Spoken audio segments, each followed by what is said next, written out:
మళ్ళీ దానికి సపరేట్గా ఏమని పాడమన్నాక వచ్చారండి. నిన్న అందరూ వచ్చారా? ఈరోజు వచ్చారు అందరూ. నిన్ననే మీరు అందరూ పాడపాడారు కదా, ఏమైనా చేయగలను, కథ మొత్తం నేనే చేయగలను అని గట్టిగా పాట పాడిన వాళ్ళు కొంతమంది రాలేదండి. బాధాకరంగా ఉంది. అంటే మనం పరిశీలించుకోలేకపోతున్నాం. సంఘంలోకి వచ్చేలోపు ఉత్సాహం వస్తుంది, ఆవేశం వస్తుంది, ఎంతో ఎంజాయ్ చేసి ఎంతో ఆనందంతో వెళ్తాం. కానీ ఒక్క గడియ 24 గంటలు టైం కలిసిందంటే ఎట్లా అయిపోతామంటే నేనేం చేయలేను, ఆదివారం ఆరాధన కూడా రాలన్నట్టు కదా. ఈరోజు మనం నేర్చుకోవాల్సిన అమూల్యమైన ఒక చిన్న పాఠం పరీక్షించుకున్నాం. నువ్వు విశ్వాసమైతే, క్రీస్తు రక్తం చేత కడగబడిన వ్యక్తివైతే నీ పరీక్ష క్రీస్తు పైన ఉండాలి. నీ పరీక్ష ఆయన మనసు అనే మహాగ్రంథమైన బైబిల్ మీద ఉండాలి.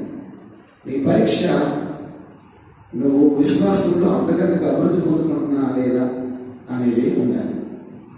పరీక్షించుకుంటూ మనం ముందుకు సాగుతాం. మత్తయి గారు రాసిన సువార్త 15వ అధ్యాయం 9వ వచనం. మత్తయి గారు రాసిన సువార్త 15వ అధ్యాయం 9వ వచనం సున్నితంగా చదువుతారు. ఈ ప్రజలు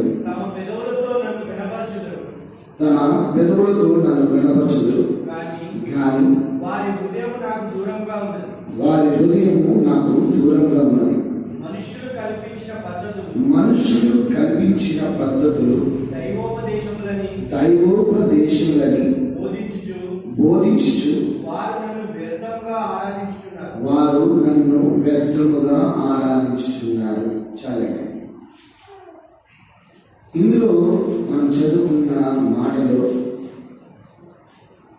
వాస్తవిక విశ్వాసమా, వాస్తుల విశ్వాసమా? నేను ఇప్పుడు సునీలంలోని వాక్యం చదవమన్నాను కదా. నేను 2వ రిఫరెన్స్ 3వ రిఫరెన్స్ మీలో ఎవరి పేరు చెప్తుందో తెలియదు, కానీ మీరందరూ బైబిల్ సిద్ధంగా ఉన్నారు. ఓపెన్ చేస్తున్నారు. మీరు ఫోన్లో పట్టుకొని చూస్తున్నారా, నిద్రపోతున్నారా, నిర్లక్ష్యంతో వింటున్నారా నాకు ఇప్పుడు తెలుస్తారు. నేను వారి పేరు చెప్పినప్పుడు వాక్యం చదవడానికి సిద్ధంగా ఉన్నాను, ఎందుకంటే మీరు అందరూ చదువుకున్నవారు కాబట్టి. ఇప్పుడు మనం నేర్చుకుంది ఏంటంటే వాస్తవిక విశ్వాసన, వాస్తుల విశ్వాసన.